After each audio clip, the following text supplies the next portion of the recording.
नमस्कार, जय जोहार, जय छत्तीसगढ़। मैं हेमंत बघेल आप सभी का बहुत बहुत स्वागत करता हूं मेरी इस YouTube चैनल में। सीजी व्यापम द्वारा कंप्यूटर से पूछे जाने वाले महत्वपूर्ण प्रश्नों को हम लोग डिस्कस कर रहे हैं, जो कि आने वाले समय में सीजी हॉस्टल वार्डन का जो एग्ज़ाम है उसके लिए काफ़ी इंपॉर्टेंट हो सकता है। इसके अलावा जो प्रयोगशाला तकनीशियन है, इसके अलावा सीजी व्यापम से जितने भी एग्ज़ाम होते हैं जिसमें कंप्यूटर से क्वेश्चन पूछे जाते हैं, उन परीक्षाओं के लिए यह वीडियो श्रृंखला काफ़ी महत्वपूर्ण हो सकता है। सीधे हम लोग क्वेश्चंस पर चलते हैं। पहला क्वेश्चन दिया हुआ है, कंप्यूटर निम्नलिखित कार्य कर सकता है। आपको बताना है कि इनमें से कंप्यूटर क्या क्या कार्य कर सकता है। तो देखिएगा, कंप्यूटर का जो पहला कार्य है डेटा संकलन, मतलब डेटा संकलन मतलब एक तरह से स्टोरेज करना, ठीक। डेटा संकलन स्टोरेज करना, डेटा संचयन, ठीक। उसके बाद संसाधन, प्रोसेस करना, निर्गमन, आउटपुट करना। तो ये सभी कार्य जो है कंप्यूटर द्वारा किया जाता है, ठीक। ध्यान रखेंगे, एक बार ध्यान से देख लीजिएगा। डेटा संकलन, डेटा संचयन, डेटा संसाधन, डेटा निर्गमन। अगला क्वेश्चन है, निम्न में से क्या कंप्यूटर की विशेषता नहीं है। तो इनमें से कौन सी कंप्यूटर की विशेषता नहीं है, ये आपको बताना है। पहला दिया हुआ है, स्थायी व विशाल भंडारण क्षमता होती है। बिल्कुल, पहला जो कथन है वो विशेषता है, मतलब कंप्यूटर की एक विशेषता है कि भाई इसकी जो भंडारण क्षमता है वो स्थायी होती है और विशाल होती है, ठीक। बहुत ज़्यादा आप बहुत कुछ जो है कंप्यूटर में स्टोर करके रख सकते हैं, भंडारित करके रख सकते हैं, ठीक। तो पहला जो है वो सही है, मतलब ये विशेषता है, ठीक। दूसरा दिया है, त्रुटि रहित कार्य करता है। कंप्यूटर जो है त्रुटि रहित कार्य करता है, गलतियां नहीं करता है कंप्यूटर, ठीक। ये भी सही है। अगला है, सही व भरोसेमंद परिणाम देता है। आप कोई भी मतलब परिणाम चाहते हैं वो भरोसेमंद होता है, मतलब आप उस पर जो है पूरी तरह से विश्वास कर सकते हैं, सत्य है ये। उसके बाद है, सोचने व समझने की क्षमता होती है। कंप्यूटर में स्वयं की सोचने और समझने की क्षमता होती है, तो यह कंप्यूटर की विशेषता नहीं है। आप जो भी कंप्यूटर को टारगेट देते हैं, जो भी आप कमांड देंगे, आदेश देंगे, उसके हिसाब से वह कार्य करेगा, अपने बुद्धि का प्रयोग वो नहीं करेगा, क्योंकि बुद्धिहीन होता है। आप जो भी काम बोलेंगे उसको वो करेगा, ठीक। तो द जो है यहाँ पर विशेषता नहीं है। अगले क्वेश्चन को हम देखते हैं, किस प्रकार के कंप्यूटर का प्रयोग चिकित्सा क्षेत्र में किया जाता है। तो चिकित्सा क्षेत्र में किस प्रकार के कंप्यूटर का प्रयोग किया जाता है, ये आप मुझे बताइएगा। तो देखिएगा, analog computer, digital computer, hybrid computer. तो आंसर होगा हाइब्रिड कंप्यूटर जो है चिकित्सा क्षेत्र में काम में लिया जाता है। इसमें जैसे कि ईसीजी हो गया, डायलिसिस हो गया, अल्ट्रासोनोग्राफी हो गया, ये सारा चीज जो है हाइब्रिड कंप्यूटर के माध्यम से किया जाता है। हाइब्रिड कंप्यूटर के संबंध में ध्यान रखेंगे कि ये जो है एनालॉग कंप्यूटर और डिजिटल कंप्यूटर का मिश्रण होता है, दोनों के गुण इसमें देखने को मिलते हैं। नेक्स्ट क्वेश्चन है, निम्न में से क्या इनपुट डिवाइस है। तो इनपुट डिवाइस कौन कौन से हैं ये आपको बताना है। पहला दिया है OMR, OMR optical mark reader. तो भाई जो आप एग्जाम वगैरह देते हो ना, तो जो OMR सीट होती है ना, जिसमें आप लोग जो गोला दिया हुआ होता है उसको राउंड करते हैं, ठीक, पूरा फिल करते हो ना, तो उसको रीड करने वाला जो मशीन होता है वो कहलाता है OMR।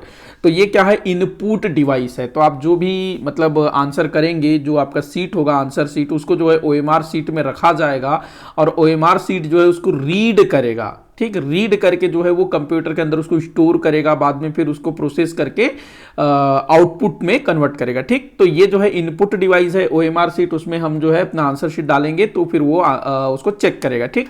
उसके बाद दिया है स्वाइप मशीन। स्वाइप मशीन भी आप सभी को पता होगा, जैसे कि आप कहीं शॉपिंग करने जाएंगे तो आप जो है अपना कार्ड यूज करेंगे, चाहे वो ATM कार्ड हो, क्रेडिट कार्ड हो, ठीक। तो उस कार्ड में जो भी इनविजिबल डाटा होता है ना, डाटा छुपा हुआ होता है, वो दिखता नहीं है, तो उस डाटा को रीड करता है स्वाइप मशीन, ठीक।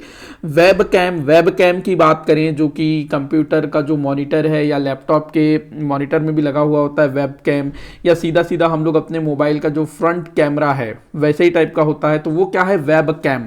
तो वेब कैम भी क्या है, एक इनपुट डिवाइस है, क्योंकि उसमें आपकी जो तस्वीर है, छवि है, वीडियो है, वो उसमें जाएगी और सामने वाले को दिखेगी, तो वो इनपुट डिवाइस है। प्रोजेक्टर की अगर हम बात करें तो प्रोजेक्टर एक आउटपुट डिवाइस है। ध्यान रखेंगे, प्रोजेक्टर एक आउटपुट डिवाइस है।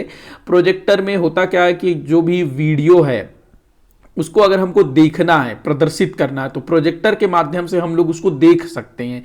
तो देख सकते हैं मतलब कि वो हमको आउटपुट मिलेगा, ठीक। उस वक्त बायोमेट्रिक की बात करें, बायोमेट्रिक आप लोगों ने देखा होगा, जो थंब प्रिंटर होता है ना, थंब प्रिंटर या थंब स्कैनर होता है, वो बायोमेट्रिक स्कैनर होता है। ठीक, माइक्रोफोन जो माइक होता है ना, माइक्रोफोन जिससे मैं अपना वीडियो रिकॉर्ड करता हूं, वो भी एक माइक्रोफोन है। तो उसमें मेरी आवाज रिकॉर्ड हो रही है, आवाज जो उसमें जा रही है। ठीक, और वो आवाज जो है इनपुट के रूप में जा रही है, जो कि प्रोसेस होकर के आप लोगों को आउटपुट के रूप में यूट्यूब में आप देख सुन पा रहे हैं। ठीक, तो यहां पर जो है चौथा वाला जो है आउटपुट है, बाकी सब जो है इनपुट है। तो 1 2 3 5 6, 1 2 3 5 6, ये जो है आपका उत्तर होगा स। अगले क्वेश्चन को हम देखते हैं, डिजिटल कंप्यूटर का विकास किस देश में हुआ? डिजिटल कंप्यूटर, तो भाई डिजिटल कंप्यूटर का विकास हुआ है अमेरिका में। ठीक, आंसर होगा अमेरिका, यूएसए जो भी होगा। किसी कार्य को पूर्ण करने के लिए स्टेप होना था, ये किसी कार्य को पूर्ण करने के लिए स्टेप बाय स्टेप, किसी कार्य को पूर्ण करने के लिए स्टेप बाय स्टेप का सेट कहलाता है। तो भाई किसी कार्य को पूर्ण करने के लिए आप जो कंप्यूटर में कोई कमांड देंगे और वो जो है स्टेप बाय स्टेप उस कार्य को करेगा। ठीक, तो इसको क्या कहा जाता है? तो इसको कहेंगे एल्गोरिथम। ठीक, एल्गोरिथम, वो मतलब उस तरह से सेट रहता है और वो ऐसा काम करता है। अगला क्वेश्चन है, निम्न में से कौन सी कंप्यूटर की भाषा नहीं है? तो कंप्यूटर की भाषा कौन सी नहीं है? पास्कल है, सी है, जावा है, रैम जो है स्टोरेज है। ठीक, अगला क्वेश्चन दिया है, निम्न में से कौन सी सबसे बड़ी भंडारण की इकाई है? इस तरह के क्वेश्चन बनते हैं। ठीक, तो निम्न में से कौन सी सबसे बड़ी भंडारण की इकाई है? तो भाई भंडारण की सबसे बड़ी इकाई होती है, अगर हम केबी की बात करें तो केबी से बड़ा होता है एमबी से बड़ा जीबी से बड़ा टीबी, टेराबाइट इसको बोलते हैं। केबी को किलोबाइट, ये मेगाबाइट, ये गीगाबाइट, ये जो है टेराबाइट। ठीक, तो टीबी इसका आंसर होगा। अगले क्वेश्चन की ओर हम चलते हैं, भारत के किस नगर को सिलिकॉन वैली के नाम से जाना जाता है? तो भाई सिलिकॉन वैली, ये क्वेश्चन मैंने पूछा भी था, तो बेंगलुरु को जो है सिलिकॉन वैली कहा जाता है। अगला क्वेश्चन दिया है, निम्न में से क्या सोशल मीडिया का उदाहरण नहीं है? तो सोशल मीडिया का उदाहरण कौन सा नहीं है? तो भाई फेसबुक एक सोशल मीडिया प्लेटफॉर्म है, ट्विटर भी फेसबुक सोशल मीडिया प्लेटफॉर्म है, इंस्टाग्राम भी सोशल मीडिया प्लेटफॉर्म है। ईमेल जो है सोशल मीडिया प्लेटफॉर्म नहीं है। ईमेल को हम लोग एक प्रकार का मैसेजिंग ऐप या फिर सॉफ्टवेयर बोल सकते हैं इसको। ठीक, अगला क्वेश्चन हम देखते हैं, यूएसबी का पूरा नाम है। यूएसबी आप लोग यूज करते होंगे यूएसबी, तो भाई यूनिवर्सल सीरियल बस, इसका पूरा नाम यूनिवर्सल सीरियल बस। अगला क्वेश्चन है, निम्नलिखित में से कौन सा ऑपरेटिंग सिस्टम नहीं है? तो इनमें से ऑपरेटिंग सिस्टम कौन सा नहीं है? तो भाई डॉस है, विंडोज है, यूनिक्स है, एमएस ऑफिस ऑपरेटिंग सिस्टम नहीं है। ठीक, अगला क्वेश्चन है, जेपीजी है। तो भाई जेपीजी काफी बार पूछा गया क्वेश्चन है, इमेज फाइल का एक प्रकार है। ठीक, जेपीजी।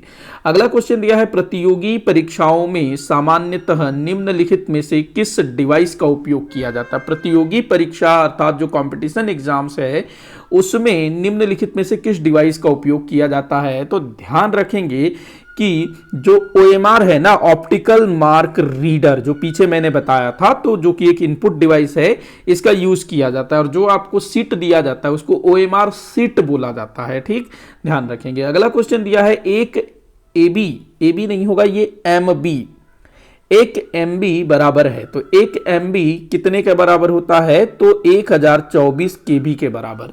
एक MB जो है 1024 KB के बराबर होता है। ठीक, तो इसी के साथ आज का ये वीडियो यहीं पर समाप्त होता है। आप लोग मुझे कमेंट करके बताइएगा कि आपसे कितने क्वेश्चन सॉल्व हुए।